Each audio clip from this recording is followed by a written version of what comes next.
നമസ്കാരം. Welcome to Geetha's ഭക്തി ഗീതം. വൺ ഡേ വൺ ശ്ലോകം. Shrimad Mahabhagavatam 554th day. Today 25th sloka of Pradhamaskandam 2nd chapter. For details please see the description box.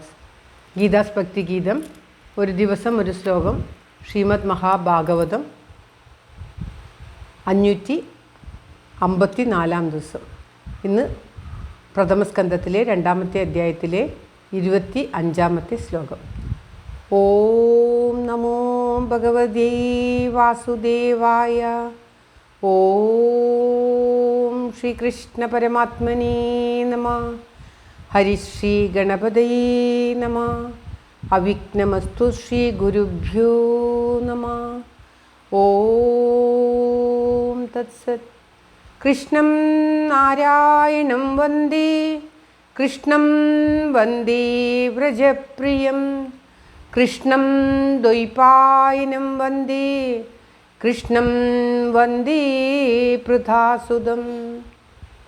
ശ്രീപരമാനന്ദനാഥനായ അദ്വൈതദീപമായി മോക്ഷേക്ഷു വൃന്ദമന്ദാരമായി കാരുണ്യവാരിധിയായി വിഭൂദേശനാം Narayanan മമ മന്ദത മാറ്റണം.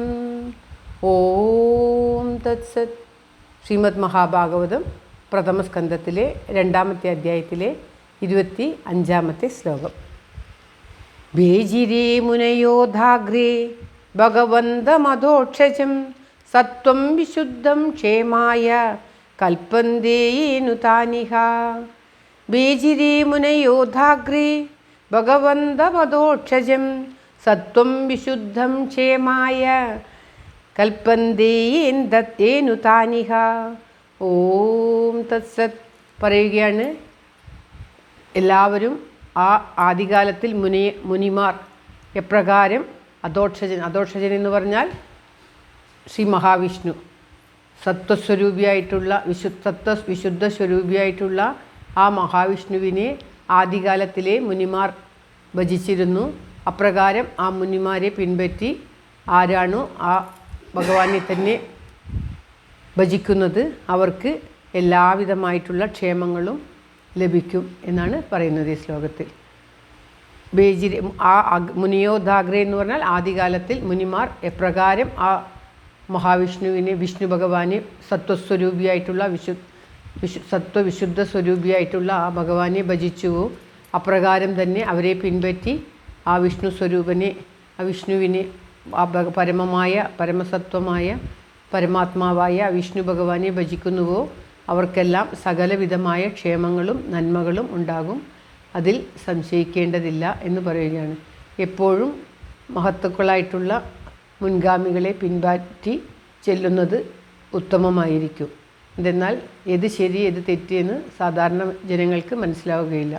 അതുകൊണ്ട് തന്നെ മുൻകാലത്തിലുണ്ടായിരുന്ന മഹത്തുക്കൾ എന്താണോ ആചരിച്ചിരുന്നത്, എപ്രകാരമാണോ ആചരിച്ചിരുന്നത്, അത് വിശകലനം ചെയ്യാതെ തന്നെ അവരെ പിൻപറ്റി അതിലൂടെ മോക്ഷം നേടുന്നതാണ് ഉത്തമം. എന്തെന്നാൽ എപ്രകാരമാണ് ചെയ്യേണ്ടത്, എന്താണ് ചെയ്യേണ്ടത്, ഏതാണ് ശരി ഏതാണ് തെറ്റെന്ന് സാധാരണക്കാരായി നമുക്ക് അറിയുകയില്ല.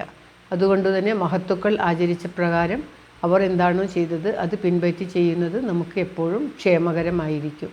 അല്ലാതെ അതിനെ വിമർശിച്ച് അതിനെ അവഹേളനം ചെയ്യാൻ പോകാതെ അവർ ചെയ്യുന്നത് പിൻപറ്റി പോകുക. അതാണ് ഇവിടെ പറയുന്നത്.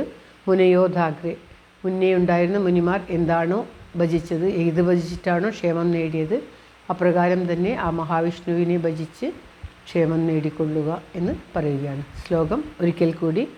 ബേജിരേ മുനയോധാഗ്രേ ഭഗവന്തമധോക്ഷജം സത്വം വിശുദ്ധം ക്ഷേമായ കൽപ്പന്തേയേനു താനിഹ. സർവത്ര ഗോവിന്ദനാമ സങ്കീർത്തനം. ഗോവിന്ദ ഗോവിന്ദ. എല്ലാവർക്കും എല്ലാവിധ ആയുരാരോഗ്യ സൗഖ്യവും നന്മയും പ്രാർത്ഥിച്ചുകൊണ്ട് ഭഗവത് സമക്ഷം ഈ ശ്ലോകം സമർപ്പിക്കുന്നു. Geetha Rajan. Thank you for watching. All the best. Have A very very nice day. God bless you. ദൈവം അനുഗ്രഹിക്കട്ടെ. എല്ലാവർക്കും എല്ലാവിധ ആയുരാരോഗ്യ സൗഖ്യവും നന്മയും ഉണ്ടാകട്ടെ. ഓം തത്സത്.